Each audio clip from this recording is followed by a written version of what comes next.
We're back again. I didn't do a recording yesterday because I had a different show to do, but now I am back. This is part 2.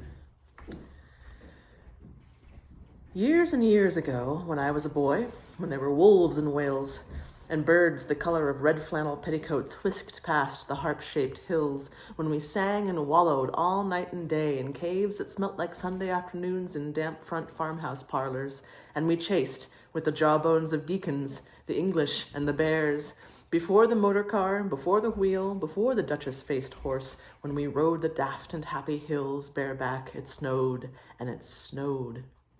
But here a small boy says, "It snowed last year too. I made a snowman and my brother knocked it down and I knocked my brother down and then we had tea." But that was not the same snow, I say. Our snow was not only shaken from whitewash buckets down the sky, it came shawling out of the ground and swam and drifted out of the arms and hands and bodies of the trees. Snow grew overnight on the roofs of the houses like a pure and grandfather moss, minutely white-ivied the walls, and settled on the postman, opening the gate, like a dumb, numb thunderstorm of white, torn Christmas cards.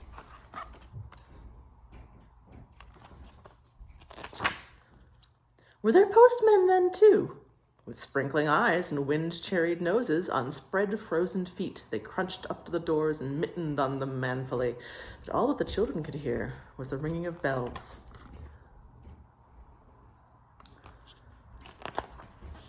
You mean that the postman went rat-a-tat-tat and the doors rang? I meant that the bells that the children could hear were inside them. I only hear thunder sometimes, never bells.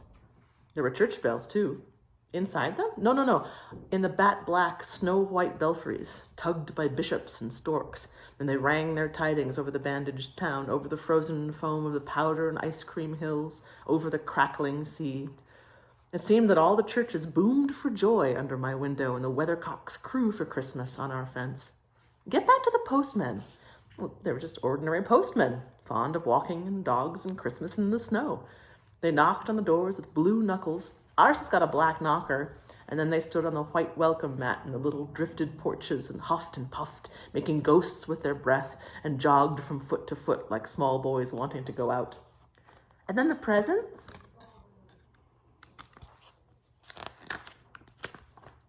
And then the presents, after the Christmas box, and the cold postman with a rose on his button nose tingled down the tea-tray slithered run of the chilly glinting hill.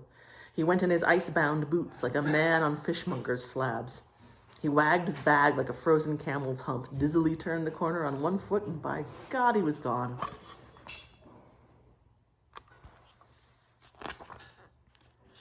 Okay, I'm gonna stop right there, actually, after only 3 minutes, because this is really short. This is what's to come. We're going to get back to the presents. There are useful presents and useless presents, so I can't wait. Next time.